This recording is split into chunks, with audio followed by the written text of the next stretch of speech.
కార్చి మళ్ళీ విదేశీ విధానాన్ని అవలంబించడం ద్వారా మన దేశం చాలా నష్టపోయింది. ఆ రోజు జీడిపి మనకు 35% ఉంది.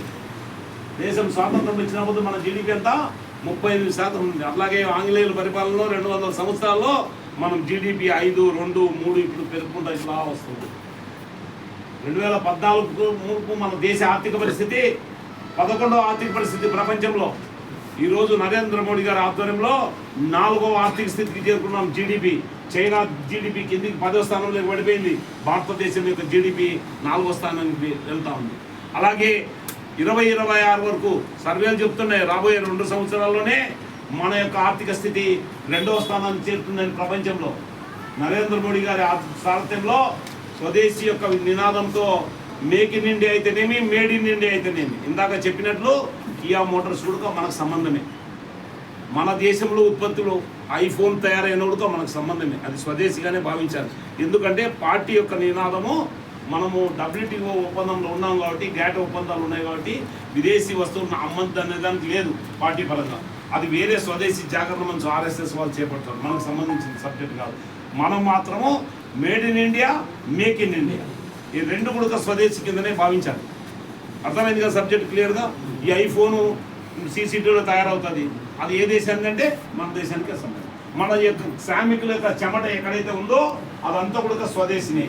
అంత దూరం పోవాల్సిన పని లేదు. ఎవరో 1%, 2% ఏదైనా క్రిటికల్ క్వశ్చన్లు అడిగితే డెల్ ఎట్లా, ఇంటెల్ ఎట్లా, ఆ తర్వాత నీకు ఐఫోన్ ఎట్లా, ఇట్లా ఎవరో ఒకరు 1000 మందిలో క్వశ్చన్ వేస్తే కూడా దాని సమాధానం నీకు చెప్పాను.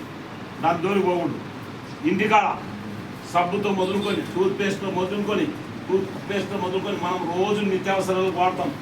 ఫస్ట్ సోప్తో మొదలుకొని టూత్ బ్రష్తో ప్రతి ఒక్కరు వాడేది మనం మొదలుపెట్టాం. దాంట్లో స్వదేశీనే విదేశీనే అనేది మీరు చూస్తే తెలుస్తుంది. కొన్ని హిందుస్థాన్ పేర్లో కూడా ఉంటాయి కానీ అవి స్వదేశీ కాదు. మీకు ఏది స్వదేశీనో ఏది విదేశీనో మీకు గూగుల్ సెర్చ్లో చేస్తే ప్రతి ఒక్కరికి తెలుస్తుంది. కాబట్టి స్వదేశీలో ₹1 ఎక్కువైనా సరే మనం కొనేదాన్ని ప్రోత్సహించాలి.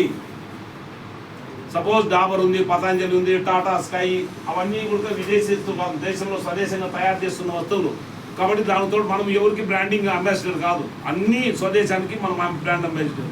మన ఊర్లో తత్పరైన 1 డిస్ట్రిక్ట్ 1 ప్రోడక్టే కాదు, 1 మండల్ 1 ప్రోడక్ట్ అయినా సరే అది మన స్వదేశీనే. కాబట్టి ఇది గుర్తుపెట్టుకోవాలి. మనం ఇప్పటి నుంచి మనం చేయగలిగే ఎక్కువ కార్యక్రమం ఏంటంటే స్వదేశీని 2 నెలలు మన వాజ్పేయి గారి జయంతి వరకు డిసెంబర్ 25 వరకు ఎక్కడ పోయినా భారతీయ జనతా పార్టీ కండువా ఉండకూడదు. కేవలం ప్రతి ఇంట స్వదేశీ, ఇంటింటా స్వదేశీ. నేను చెప్తాను, చెప్పండి స్లోగన్. ప్రతి ఇంట స్వదేశీ, ఇంటింటా స్వదేశీ,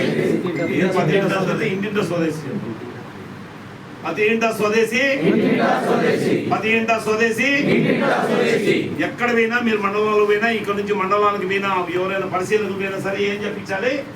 ప్రతి ఇంట స్వదేశీ,